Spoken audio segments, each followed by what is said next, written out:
H Patel, મારું વતન કેસરી છે. દાંતીવાડા કૃષિ યુનિવર્સિટીમાંથી હું 2024માં રિટાયર થયેલો છું. આજે વિકસિત કૃષિ સંકલ્પ અભિયાન અંતર્ગત અહીં જે સરકારી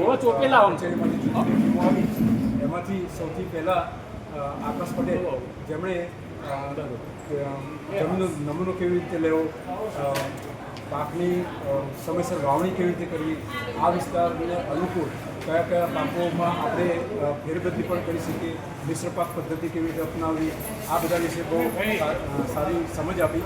અને છેલ્લે ચર્ચાની અંદર અત્યારે આખા ગુજરાતમાં જે ચર્ચાતો મુદ્દો છે રિસર્વે, અને એનો નથી ગ્રામસેવક પાસે કોઈ ઉકેલ, નથી તલાટી પાસે, નથી ધારાસભ્ય પાસે કે નથી મંત્રી પાસે, કારણ કે એ જ્યાં સુધી આખા ગુજરાતનું રિસર્વે ના થાય ત્યાં સુધી આ પ્રશ્નનો ઉકેલ આવે તેમ નથી. એટલે એના બાબતે પણ ખેડૂતો સાથે સારી એવી ચર્ચા થઈ.